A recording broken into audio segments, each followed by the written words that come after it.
121장.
민수기 5장 29절에서 31절. 구약성경 203쪽입니다. 오후에는 졸 시간을 안 드릴 테니까 졸만하면 마치겠습니다.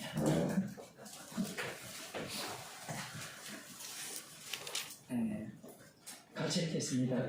이는 의심의 법이니 아내가 민수기 5장 29절에서 31절 말씀.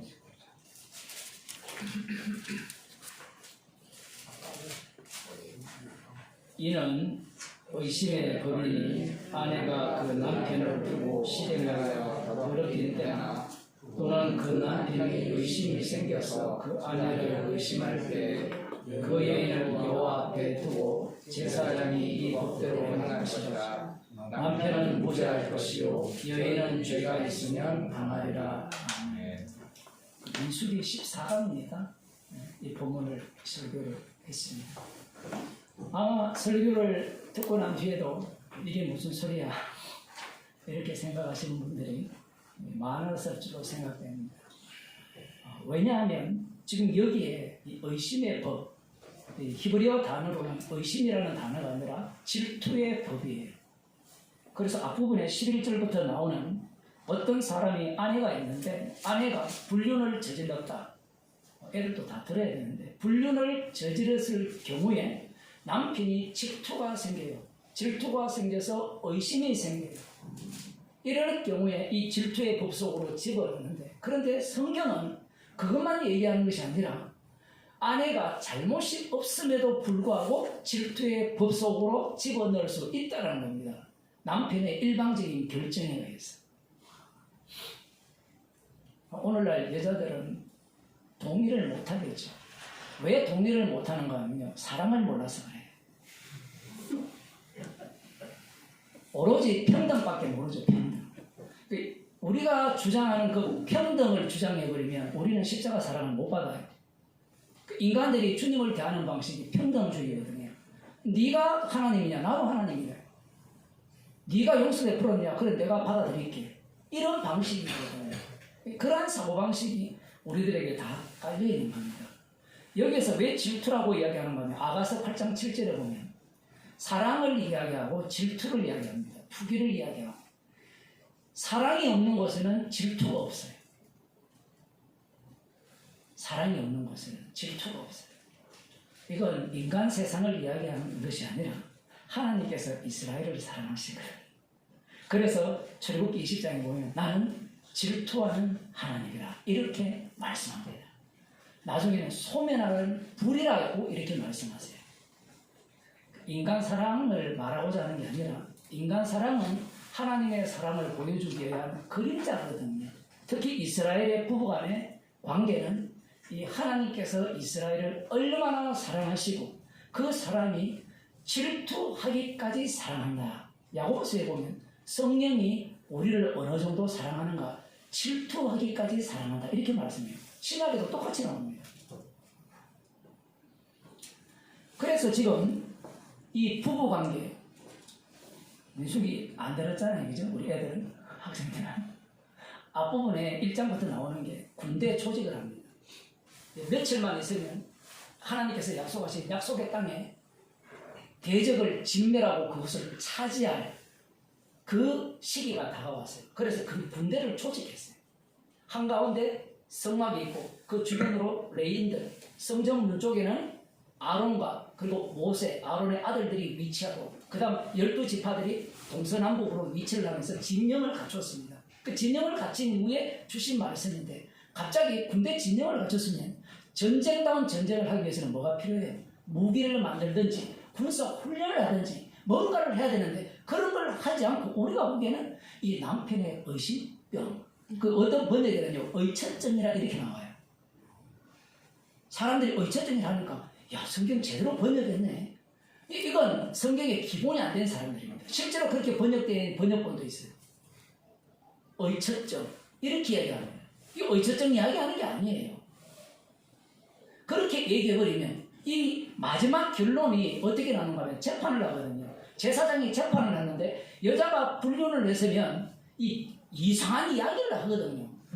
그릇을 그 물두멍에 있는 물을 떠와가지고 그 성막 바닥에 있는 티끌을 집어넣습니다. 집어넣고 두루마기에 저주의 글을 씁니다. 저주의 글이란 다른 게 아니라 성경에 나오는 하나님의 율법대로 살지 않는 자는 저주를 받는다는 그런 저주를 써가지고 그 저주를 쓴 두루마리 천이의 일종의 그 천을 방금 종기에 그냥 질그릇 흙으로 만든 그릇 거기에 아까 먼지 덩어리를 집어넣었다 했죠. 성막 바닥에 있는 그걸 빱니다. 빨면 그 물이 흙을 집어넣었으니까 맛이 있겠어요? 단맛이 아니잖아요. 그 쓴맛이라 얘기합니다.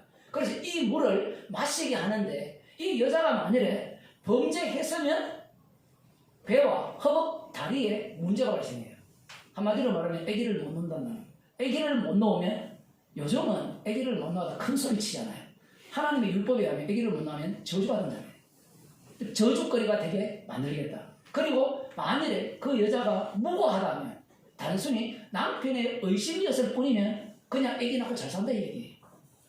그러면 남편은 질투가 나서 의심이 생겨서 그 여자를 온 동네 우사시킨 거잖아요.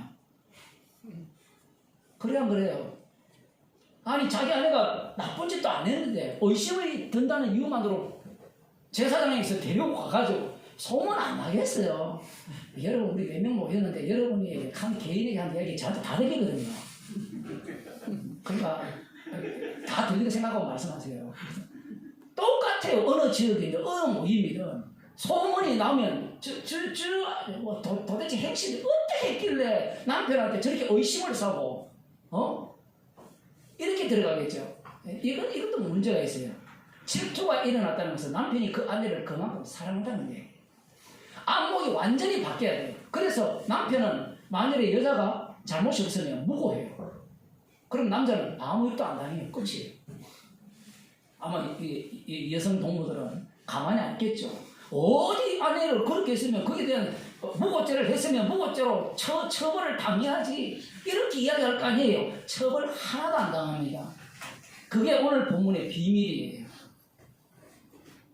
지금 하나님께서는 이 이스라엘의 부부 관계를 통해서 뭘 보여주고자 하느냐 이 얘기예요. 뭘 보여줍니까? 하나님이 이스라엘을 어느 정도 사랑하고 질투하기까지 사랑한다는 겁니다. 자, 여기에서 여인이 아내가 무고해서 예를 들어 아무런 해를 당하지 않았잖아요. 자, 그러면 아내가 지금 그 상황 속으로 몰렸을 때 남편이 나를 얼마나 사랑하는가를 느끼는 과정 속으로 들어가는 거예요. 쉽게 말하면 이스라엘 백성들이 광야 출애굽 이후에 광야로 이끌림을 받잖아요. 이 과정 자체가 얼마나 사랑하는 것을 보여주는 과정입니다. 그곳이 뭔가 하면 물 없는 곳이고 떡이 없는 곳이고 고기가 없는 곳입니다. 말도 안 되는 이야기를 하잖아요. 십자가에 못 박혀 죽으심이 사랑의 증거예요. 이런 내 사랑하는 아들이요 내 기뻐하는 자라. 그러면 우리는 어떻게 해야 돼요? 아이고 내 새끼 그래 잘했다 그러면서 어떻게 해야 되죠? 보호하고 지켜줘야 되죠. 그죠? 여호와 하나님은 주무시지도 않고 졸지도 않으셔서 나를 언제나 지키신다 그렇게 하잖아요. 맞아요. 지키는데 어떻게 지킵니까? 십자가에 못 박아 죽여버립니다. 그게 지키는 거고 보호하는 거예요. 그게 사랑하는 겁니다. 사람들은 선악과를 먹은 사람들은 도무지 이해도 안 되고 납득이 안 돼요. 벌써 10분 지났어. 아무도 안 전해. 사람들은 이해가 안 돼요. 특히 오늘 이 민수기에 나오는 이 5장의 본문은 더더욱 이해가 안 되죠. 왜냐하면 집밖에 모르잖아요. 사랑을 몰라요. 사랑을 안다면 이 본문이 뭘 이야기하는지를 볼 수 있는데 나밖에 모르니까 사랑을 모르죠. 그런데 이 사랑이 어느 정도의 대단한 사랑인가 하면요. 자, 레위기 20장 거기에서는 간음하다가 걸리면 현장에서 잡아 죽입니다. 요한복음 8장에 보면 현장에 잡힌 여자를 데리고 와서 돌로 쳐 죽이려고 하죠. 현장에서 잡아 죽이라 하거든요. 근데 안 걸렸어요. 이게 안 걸렸는지 그런 나쁜 짓을 안 했는지 몰라요. 그런데 남편에게 질투의 이 킹제임스 버전이 재밌게 해놨어요. 질투의 영이 따릅니다. 아, 이거 재밌어요. 이 표현이. 사람이 미쳐버린 거예요. 표현하면. 그럼 질투는 왜 생긴다 했죠? 사랑하기 때문에 생기는 거예요. 그래서 이제 그 아내를 사랑 속으로 남편의 사랑 속으로 집어넣는 겁니다. 집어넣으면 이 여인이 정당하다면 기쁨으로 들어갈 거고요. 그럼 정당하지 않으면 어떻게 될까요? 죽겠죠. 밖에서 죽을 거 아니에요. 그러면 이 죽는 게 이게 오늘 본문에서 제가 볼 때는 핵심이에요. 왜 핵심인가 하면 이 죽는 게 사랑을 받는 증거예요. 이해가 안 되죠. 무슨 얘기인가 하면 남편의 사랑으로 인해서 질투가 발동해서 자기의 범행이 드러났잖아요. 저주를 받고 그리고 죽임을 당할 때 이 전체가 이 여인은 내가 남편의 사랑을 받으면서 죽는구나. 남편의 사랑을 증거하면서 나는 죽임을 당하는구나. 그걸 증거하는 아내예요. 당하는 아내 이렇게 생각하겠습니까? 그건 하나도 안 중요해요. 왜냐하면 얘들은 언약을 증거하는 증인들이 되기 때문에 그래요. 그래서 이 두 가지 요소, 질투로 인해서 남편의 질투로 인해서 드러나든 드러나지 않든 드러났을 경우에는 죽임을 당하고 저주를 받고 이 저주받는 자체가 신나는 일이라는 얘기입니다.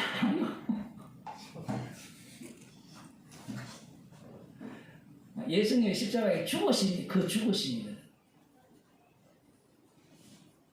무고로 무죄로 드러나더라도 남편의 사랑 속에서 우리가 볼 때는 머리 풀어야 되고 완전 죄인 취급이거든요. 주석들을 다 그렇게 해놨습니다. 설교를 보면. 근데 그 자체가 뭐예요? 내가 이만큼 남편 사랑을 받고 사는 얘기입니다. 아, 이게 이해가 안 되죠. 지금 우리 주권사님 한숨 쉬는데 십자가 사랑을 한번 보세요. 십자가 사랑을. 놀랍게도 십자가의 사랑을 성도들에게 덮어씌웠죠. 덮어씌우면 성도는 구원을 받을 뿐만 아니라 복음과 함께 고난도 받게 하게 합니다. 이거 말도 안 되잖아요. 사랑을 입었으면, 사랑을 덮어씌웠으면 왜 고난 받아야 돼요? 우리의 논리는 사랑을 입었다면 보호하고 지켜줘야 되잖아요. 그 애들을 그러잖아요. 애들 집 나가면 나가 내버려두면 아빠 나 사랑 안 해 이래 나오거든요. 지금 얘가 이런 거예요. 사랑 안 해서 내버려둡니까? 사랑 안 하면 저 아버지 아니죠. 계부라 보시면 되고. 보통 부모들은 기다리는 거잖아요. 사랑을 보여주기 위한 과정인 거예요. 그래서 지금 이 민수기 5장이 이상하게 길어요. 어디처럼 사도행전 25장 4장처럼 무슨 이런 내용을 기록해놔서 이런 불평등한 게 어디냐 이렇게 하지만 하나님의 사랑을 보여줄 역할을 남편이 하는 겁니다. 그리고 아내는 그 사랑을 덮어섰다는 것을 두 요소로 동시에 보여줘야 돼요. 하나는 남편 몰래 불륜을 저질렀을 경우에 저주를 받는 그 과정 속으로 내몰리면서 내가 이 큰 사랑을 입었다는 것을 보여줘야 돼요. 그게 이스라엘입니다. 사람들이 제일 이해 못하는 게 하나님이 이스라엘을 선택했다면 그들을 왜 멸망시킵니까? 이렇게 질문할 거 아니에요. 그게 사랑해서 그래요. 우리 말도 안 되죠. 그게 사랑의 증거예요. 사랑하지 않으면 어떻게 하죠? 로마서에 나오죠. 사랑하지 않으면 어떻게 나옵니까? 내어 버려 두사. 그 네 맘대로 살아라. 이게 언약 백성이 살아가는 삶의 모습입니다. 그래서 이 가장 작은 집단이 보여줘야 되는 게 하나님의 사랑과 질투예요. 이 내용을 담지 못하면 대적과의 전쟁에서 어떤 전쟁을 벌이게 되느냐라고 할 때는 자기를 위한 전쟁을 벌이죠. 사실 여기에서 남편이 주인공인 거지만 아내가 주인공이에요. 이 역할을 하라고 이스라엘을 불렀거든요. 그래서 결국은 민수기 13장에 가면 가데스 바네아에서 대반역을 일으킵니다. 그래서 어떻게 됩니까? 어떻게 돼요? 진멸당합니다. 정말 놀랍죠? 우리는 진멸당했으니까 사랑 없어. 아니야. 그게 하나님의 언약을 가장 잘 보여주는, 하나님의 사랑을 가장 잘 보여주는 방식이에요. 기도하시겠습니다. 하나님 아버지, 처음부터 나를 위한 세상은 없었고 언약을 위한 세상이었음을 말씀을 통하여 들려주심을 감사드립니다. 남편과 아내의 역할이 주님의 십자가의 사랑과 그 사랑을 받은 자가 무엇을 증거하며 살아야 되는가를 보여주는 역할임을 들려주심을 감사드립니다. 우리의 인생이 어떤 형편에 자름하에 주님의 십자가의 사랑을 듬뿍 입었음을 자랑하라고 주께서 우리의 모든 환경과 형편을 내몰아 가심을 감사하는 주의 백성이 되게 하여 주옵소서. 예수님 이름으로 기도드립니다. 아멘.